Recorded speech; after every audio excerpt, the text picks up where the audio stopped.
Bea Kamal ka Noor Online TV kejan gwasame ban rajling raja banling kejan gwasame raj mi kon lat ka gwas ka kor gwase paywo ke paywo mi jiram kel ka Noor Online TV be goro jin be subscribe ngot ken kono re raja dana ban lat kejan gwasame en raja ban lat che tanye ne gok machine te kurngwan jalu ke tekmis ni re wech ka Kenya ke ka Nairobi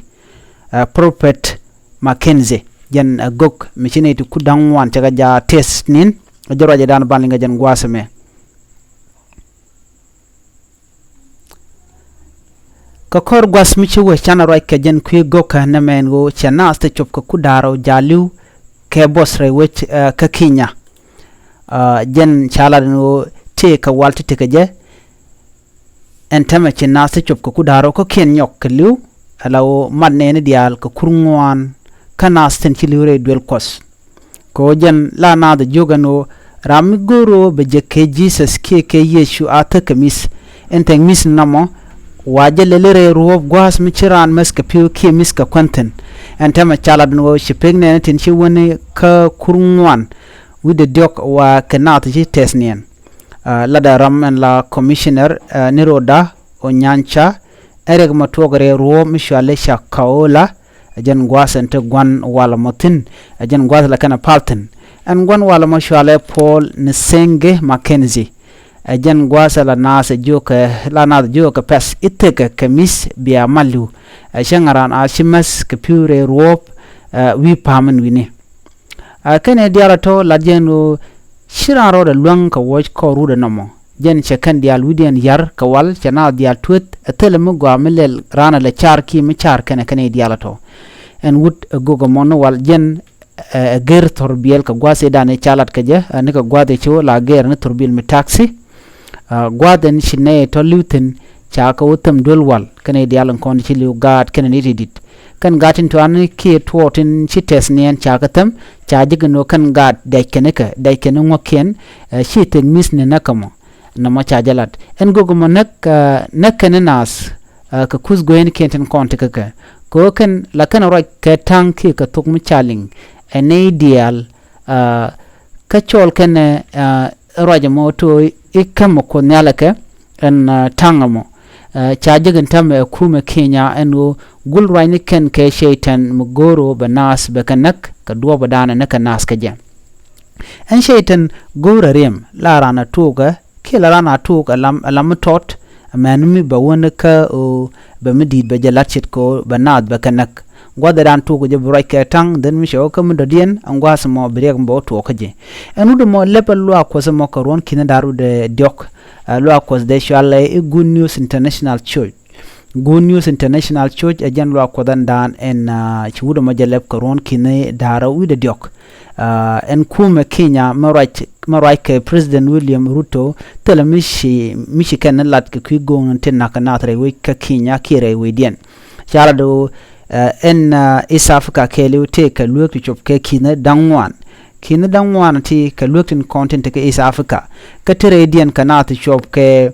million de jandang die je ti kana san konon pal radian ke luok kun tin chop ke kin dangwan ke luok kun ti sha garpin re which ke East Africa ke liu karon kina daru de baro shi Mackenzie ki wuda dana lagok men chin ne ti chop ka ku dangwan wuda dok chaga jalu jen shajalad no telegan mo dul gora ko kan Bible lare to bugad bu gar ki binad bu gar ci Bible lare no gad yal de ka gorna Bible ki de ka gor right code kame she to ka jarona mo shwete ka gadang raw to shoot de luton ka tek misne ko jen ala min dan la de o binad ba kanak duno kanlo da kananga chagwa ka shwa kab dum do shwalun enjen an ka jen gwa sedan dungno kajer ngwasa me ken chaga kep ken shegde kajer won kin daru de jandaru dogome chaga kep ken shegde anudo mo ko gwadan chaga kep ken shegde sha shegde cha jolun ke kizni to kuro Kenya shilling rate jen ke cha yori shop ka kudang baro dollar chaga yorpin ko ba shegde ba jolun gwada dana chaga yenten en Mackenzie jan go kel ka ken go kainten konti la je o teken kalwang eno ken go kanje to ken go kainin kontin yar kana tin tin wona lokun ken shang la kana right ka wak ka taken ka mis ba wi pemni ajan gwada dana wo liya mo we toktin wajen chon ka gwadan baro da rik to dar ka lat dungno kanje ngach shit kamen ngai kon diala wo ne to wala dor gor ka dungno kwai ka gwada dana brig to ko to ko je ke bu ko ben ka je are ga men tam are mu ci to ka ken logo kanje to re wish ka kinya an o shi na ci shub nuka ne ti shub ka kudang wan wi de dok ti ci ye ken ci ka tesnien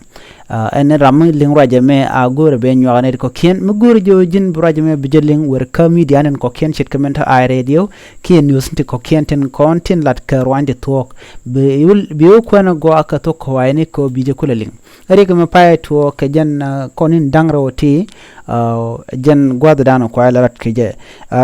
togni okor pade paiwu duno chala no kenedi ku daro shi tes ni no en gwas ma chwa wud ma chwa chu kap en tama chala do shane it ko ken chaga dek alo china do na ka neiti shop ko kudang wan ti chilu ka kuite ka misni ka kuiko la do ma jen o jen ramugo roto be je ke Jesus ke yeshu be yikte ka mis ka ting mis ni o jende point dar pal ke jende te ka pal point ko dong der mo gwa der kula lonka lani